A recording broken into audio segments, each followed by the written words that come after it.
Long nek pas loro nek lorone rak pati temenan, mung loro kangen niku ditahan belum sebanding dengan derita yang dialami siapa? Al-Imam Al-Bukhari. Atau sakit karena ora mulai-mulai, ora ono info liburan, nah itu ditahan, ndak seberapa itu ya.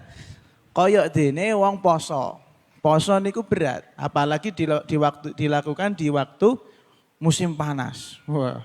Nah, di sini sih alhamdulillah cuman 14 jam. Kalau di luar negeri ya bisa sampai 18 jam. Poso di waktu yang berat, terus buka. Seneng apa ora? Ya seneng. Susah ya nek ra ono sing digo buka lah, iku lagi susah. Tapi ketika poso buka, nikmat. Semua yang dimakan, yang diminum tuh terasa seger gitu loh.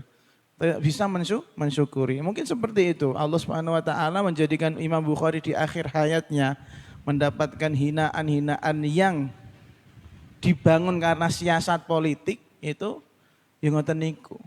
Artinya Anda kalau memang iso kaya Imam Bukhari itu sebuah kemuliaan. Tapi kalau tidak bisa ya hati-hati dan berhati-hatilah dari rekayasa orang-orang yang memiliki pengaruh ya.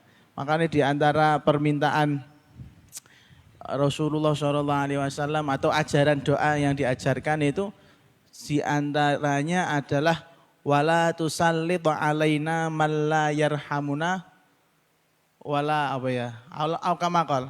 Dan ya Allah jangan kuasakan kami, jangan berikan hak-hak kami kepada orang yang mana tidak menyayangi kami. Nah, jadi jangan sampai kita dizolimi. Itu doa yang warid, doa yang diajarkan oleh para salafus soleh. Pun.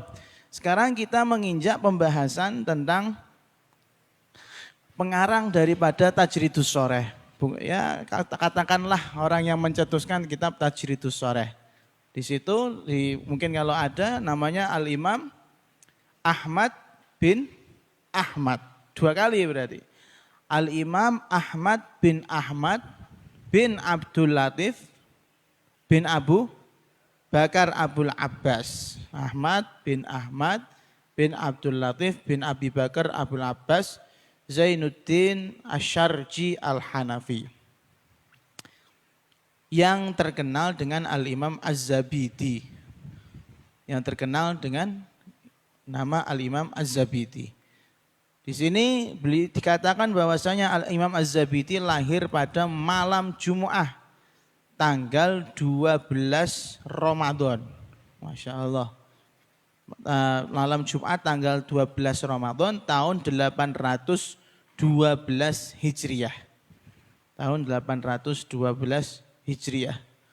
Dan beliau bertumbuh kembang di dalam suasana keluarga yang alim, ahli taqwa, dan abahnya Abuhu al-Faqih al-Mutqin. Bapaknya adalah orang yang ahli fikih, yang apa ya istilahnya, ahli fikih yang keren apa istilahnya, pokoknya ahli fikih lah. Wajadtuhu al-alimun nahwi, sementara kakeknya adalah orang yang alim khususnya dalam bidang nahwu. Ghaira annahu lam yahadz bil ijtima'i bihima. Hanya saja Al-Imam Az-Zabidi walaupun abahnya fikih, ahli fikih, walaupun mbahnya ahli ilmu nahwu khususnya, akan tetapi Imam Zabidi tidak pernah bertemu dengan keduanya. Nah, maka ini termasuk bocah yang tumbuh dalam keadaan apa? Yatim. Wah, yatim itu mana-mana sukses ya. Maka jangan mengkerdilkan anak yatim kita nih.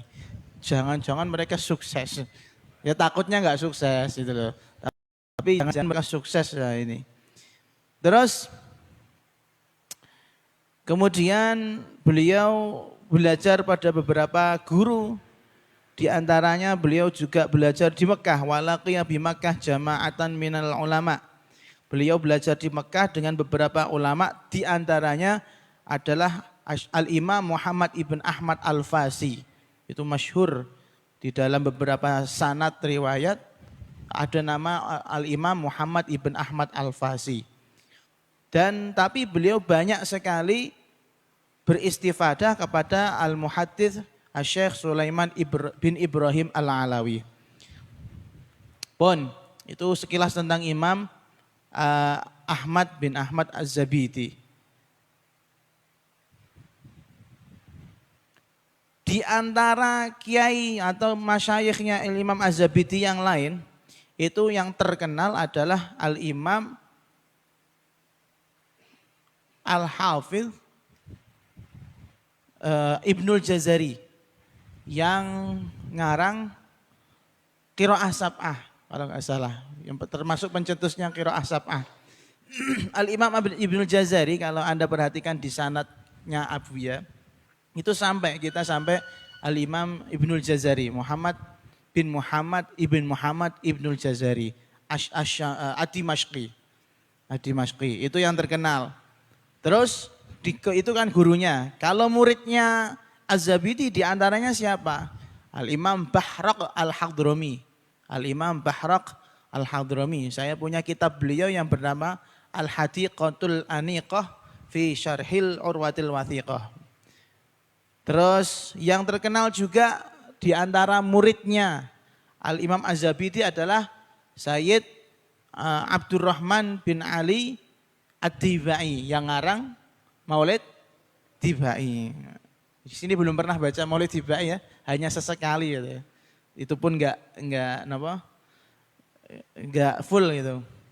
Padahal kalau kita sanad Dibai bahkan syarahnya kita punya tuh dari Abuya dari Sayyid Muhammad sampai Al-Imam Ad-Dibai ada kita. Tapi kita belum pernah minta sanad sama beliau. Mocone urung iso kok.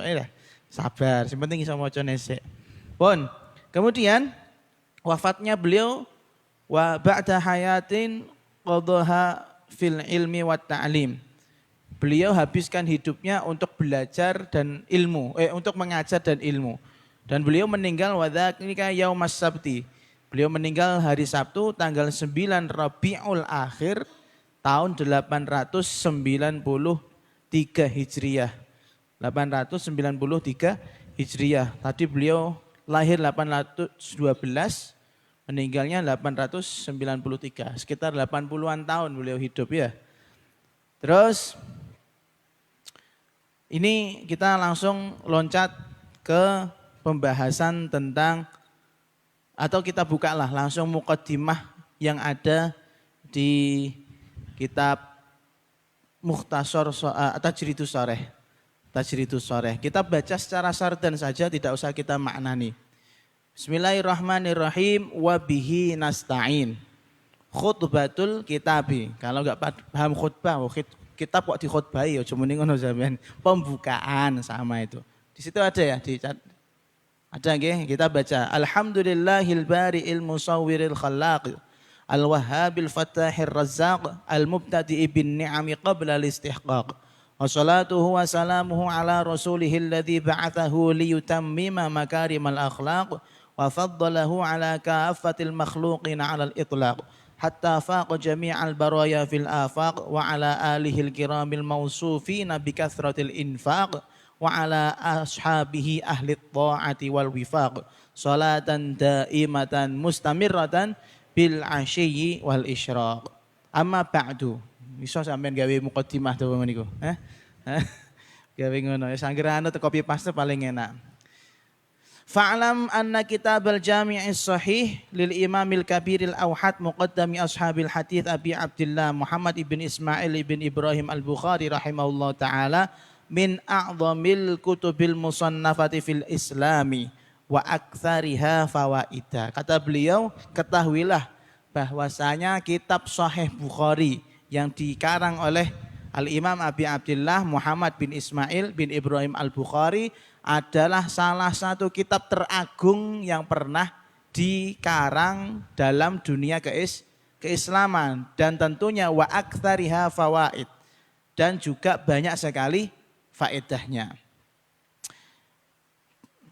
Di antaranya, ya ini kita baca sedikit-sedikit nih tentang apa sih kok maksudnya aktsariha fawaid itu apa? Faedahnya itu apa bagi kita sebagai orang Islam? Apa harus mau baca Sahih Bukhari? Disebutkan di dalam syarahnya, Imam Ibnu Hajar Al-Asqalani bercerita bahwasanya Imam Bukhari ngarang Sahih Bukhari niku itu ada muqaddimahnya.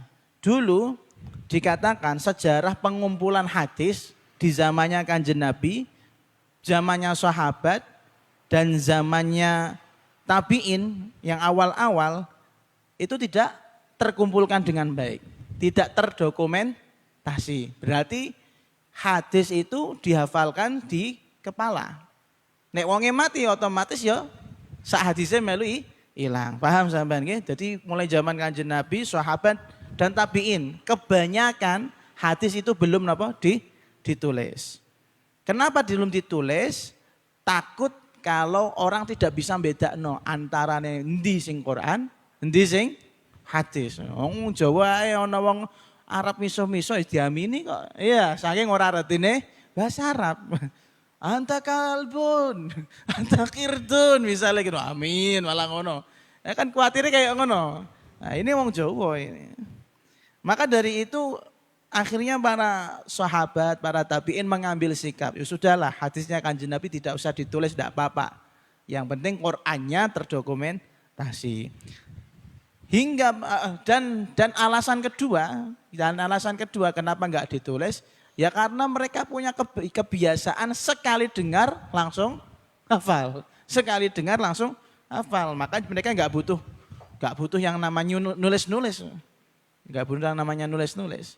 Akan tetapi mulai di zaman akhirnya para tabi'in.